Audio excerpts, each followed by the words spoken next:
ಇದನ್ನು ಕೇಳ್ತಾರೆ.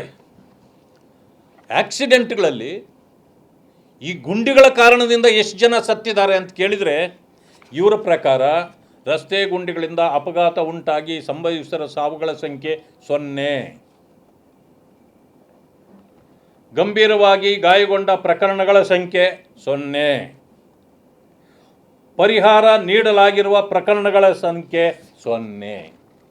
ಅಂದರೆ ಏನೂ ಆಗೇ ಇಲ್ಲ ಬೆಂಗಳೂರಿನಲ್ಲಿ. ಇದು ಒಂದು ಕಡೆ ಆಯಿತು. ಆದರೆ ಅದು ಬೇಕು. ಆದರೆ ನಿಮಗೆ ಹೇಳ್ತೇನೆ,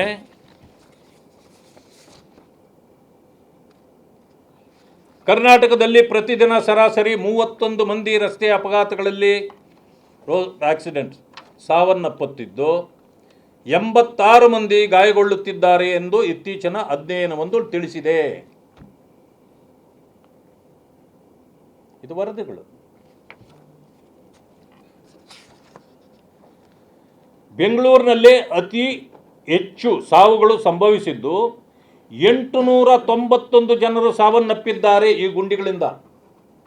ಇದು ವರದಿ. ನಿಮ್ಮ ಕಣ್ಣುಗಳಿಗೇನಾದರೂ ತೊಂದರೆ ಇದ್ದರೆ, ಇವೆಲ್ಲ ನಿಮಗೆ ಕಾಣಲಿಲ್ಲ ಅಂದರೆ, ನಾರಾಯಣ ನೇತ್ರಾಲಯ ಇಲ್ಲೇ ಪಕ್ಕದಲ್ಲಿದೆ. ಈ ಅಧಿಕಾರಿಗಳು ಹೋಗಿ ಅದನ್ನು ಸ್ವಲ್ಪ ಸರಿ ಮಾಡಿಸ್ಕೊಳ್ಳಿ ನಿಮ್ಮ ಕಣ್ಣುಗಳನ್ನು. ಅಂಕಿವಾರು ಅಂಕಿಶಂಶಗಳಿಲ್ಲೇ ಇದೆ. ರಾಜಧಾನಿ ಬೆಂಗಳೂರು ಅಗ್ರಸ್ಥಾನದಲ್ಲಿದ್ದು 891 ಜನರು ಈ ವರ್ಷ ಬಲಿಯಾಗಿದ್ದಾರೆ. ನೀವು ಏನೂ ಇಲ್ಲ ಮುಚ್ಚಿಟ್ಟು ಬೆಂಗಳೂರು ಪ್ರಪಂಚದಲ್ಲಿ ನಂಬರ್ 1 ಅಂತ ತೋರಿಸ್ಲಿಕ್ಕೆ ಪ್ರಯತ್ನ ಮಾಡ್ತಿದ್ದೀರಾ. 891 ಜನ ಬಲಿಯಾಗಿದ್ದಾರೆ ಅಂದರೆ ಸತ್ತಿದ್ದಾರೆ ಅಂತ ಒಂದು ವರ್ಷದಲ್ಲಿ ಈ ಆಕ್ಸಿಡೆಂಟ್ಗಳು ಇವುಗಳಿಂದಾಗಿ. ಬೆಂಗಳೂರಿನ ರಸ್ತೆ ಗುಂಡಿಗೆ ಕೆಲಸಕ್ಕೆ ಹೊರಟಿದ್ದ ಮಹಿಳೆ 2 ವರ್ಷದ ಮಗು ಬಲಿ. ಫೆಬ್ರವರಿಯಲ್ಲಿ. ಇಲ್ಲಿ ಮಾತ್ರ 0. ಬೆಂಗಳೂರಲ್ಲಿ ರಸ್ತೆ ಗುಂಡಿ ತಪ್ಪಿಸಲು ಹೋದ ವಿದ್ಯಾರ್ಥಿನಿಗೆ ಲಾರಿ ಡಿಕ್ಕಿ, ಸ್ಥಳದಲ್ಲೇ ಸಾವು. ಯಾಕೆ ಇದು 0 ಕೊಟ್ಟಿದ್ದೀರಿ? ರಸ್ತೆ ಗುಂಡಿಗೆ ಮಗು ಬಲಿ, ರಸ್ತೆ ಸರಿಯಿಲ್ಲ ಅಂತ ಪ್ರತಿಭಟಿಸಿದ ಅವರ ವಿರುದ್ಧ FIR ಮಹದೇವಪುರದಲ್ಲಿ. ನಿಮ್ಮ ವರದಿಯಲ್ಲಿ ಒಂದು ಗುಂಡಿನೂ ಇಲ್ಲ ಅಂತೀರಿ. ಇಲ್ಲಿ ಗುಂಡಿಯಲ್ಲಿ ಬಿದ್ದು ಸತ್ತವರೇ ಅಂತ ಬರ್ತದೆ ಅಲ್ಲ? ನಿಮ್ಮ ಮುಖಕ್ಕಿಡದ ಕನ್ನಡಿ ಅಲ್ವಾ ಇದು?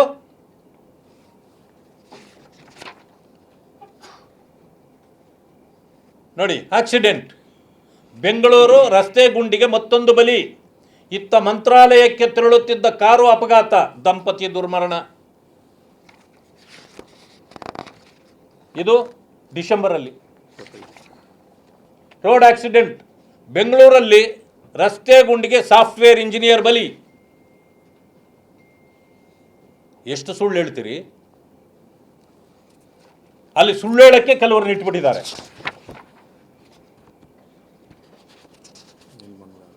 ನೋಡಿ, ನೆಲಮಂಗಲದಲ್ಲಿ, ಬೆಂಗಳೂರು ನಗರದಲ್ಲಿ ರಸ್ತೆ ಗುಂಡಿಗೆ ಮತ್ತೊಂದು ಜೀವ ಬಲಿಯಾಗಿದೆ.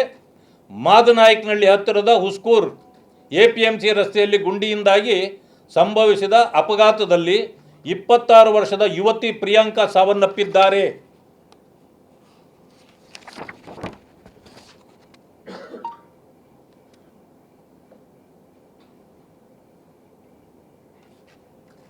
ಫೆಬ್ರವರಿ ಗ್ರೇಟರ್ ಬೆಂಗಳೂರು ಗುಂಡಿ ರಸ್ತೆಗೆ ಮತ್ತಿಬ್ಬರು ಬಲಿ.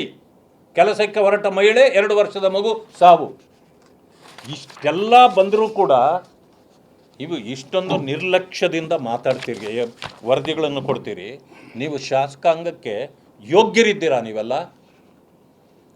ಇವತ್ತು ಕಸ ಇಡೀ ಬೆಂಗಳೂರಲ್ಲಿ ಕಸ ತುಂಬಿಕೊಂಡಿದೆ. ದಿವಸ ಪತ್ರಿಕೆಗಳಲ್ಲಿ ಬರ್ತದೆ. ಒಂದು ದಿನವೂ ಇದರ ಬಗ್ಗೆ ಮಾತಾಡೋದಿಲ್ಲ. ಇವತ್ತು ಕೂಡ ಮಂತ್ರಿಗಳು ಹೇಳಿದ್ದಾರೆ, ಬೆಂಗಳೂರು ಇಸ್ ನಂಬರ್ 1 ಸಿಟಿ. ಯಾವುದರಲ್ಲಿ ನಂಬರ್ 1?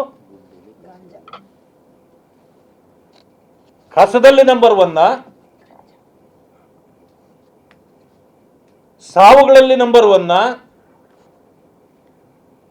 ಗಾಂಜಾ ಹೊಡೆಯೋದ್ರಲ್ಲಿ ನಂಬರ್ 1, ಯಾವುದರಲ್ಲಿ ನಂಬರ್ 1?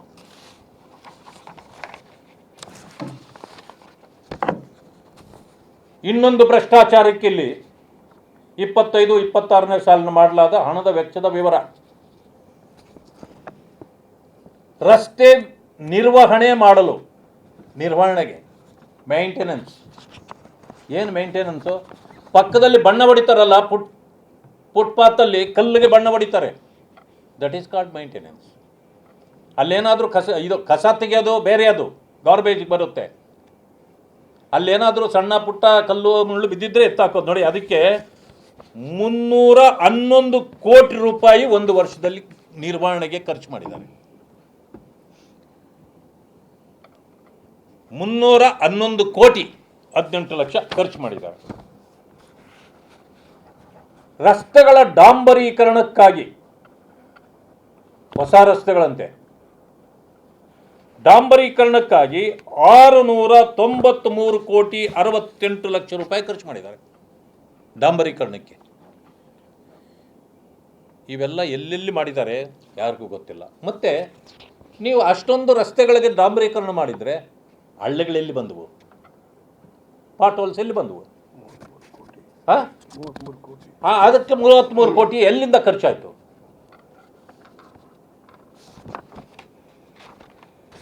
ಈ ರೀತಿ ಸುಳ್ಳು ಹೇಳಿ ವಂಚನೆ ಮಾಡಿ ಇವತ್ತು ಈ ಸರ್ಕಾರ ಜನರಿಗೆ ವಂಚನೆಯನ್ನು ಇದು ಮಾಡ್ತಾರೆ. ಆಮೇಲೆ ಗಾರ್ಬೇಜ್ಗೆ ನ್ಯೂ ಸೆಸ್ ಹಾಕಿ, ನ್ಯೂ ಟ್ಯಾಕ್ಸ್, ಅದು ಒಂದು ರೀತಿ ಸೆಸ್ ಹಾಕಿದ್ದಾರೆ. ಅಪಾರ್ಟ್ಮೆಂಟ್ಗಳಲ್ಲಿ ಕಸ ಎತ್ತಬೇಕಾದ್ರೆ ಒಣ ಕಸ, ಹಸಿ ಕಸ ಬೇರ್ಪಡಿಸಿ ತೂಕ ಹಾಕಿ ಕೊಡ್ಬೇಕು ಅವರು. ಆನ್ಲೈನಲ್ಲಿ ಹಾಕಬೇಕು. ಅದರಿಂದಾಗಿ ಕಸ ಈಗ ಕಲೆಕ್ಷನ್ನೇ ಆಗ್ತಾ ಇಲ್ಲ ಎಲ್ಲಿನೂ. ಇವರು ಹೋಗ್ತಿಲ್ಲ, ಬೀದಿಯಲ್ಲಿ ಕಸದ ರಾಶಿ ಬೀಳ್ತಾ ಇದೆ. ಅದು ಪತ್ರಿಕೆಗಳು ನೋಡಿ, ಇವತ್ತೆಲ್ಲ ಪತ್ರಿಕೆಗಳನ್ನು ನೋಡಿದರೆ ಜನರಲ್ ವಿಷಯ ನೋಡಿ, ಕಸ ಸಂಗ್ರಹ ವ್ಯತ್ಯಯಕ್ಕಿಲ್ಲ ದಂಡ. ಆಮೇಲೆ ಈ ಟ್ಯಾಕ್ಸ್ದು ದುಡ್ಡೇನಾಯಿತು? ಮತ್ತೆ ಹಸಿ ಒಣ ಕಸ ವಿಂಗಡಣೆ ಕಡ್ಡಾಯದಿಂದ ಕಸದ ಸಮಸ್ಯೆ, ಬೇಕಾದಷ್ಟು ಈ ರೀತಿ ಸಮಸ್ಯೆಗಳು ಇವತ್ತು ಬರ್ತಾವೆ. ಕಸ ನಿರ್ವಹಣೆಗಾಗಿ ಸರಿಯಾಗಿ ಮಾಡದ ಗುತ್ತಿಗೆದಾರರ ವಜಾಕ್ಕೆ ಸೂಚನೆ. ಈ ಆಫೀಸರ್ಗಳು ಬೇರೆ, ಇಲ್ಲಿ ವೇಸ್ಟ್ ದಂಡ. ಇವರು ಇದಕ್ಕೊಂದು ಸಪರೇಟ್ ಡಿಪಾರ್ಟ್ಮೆಂಟೇ ಮಾಡಿದ್ದಾರೆ.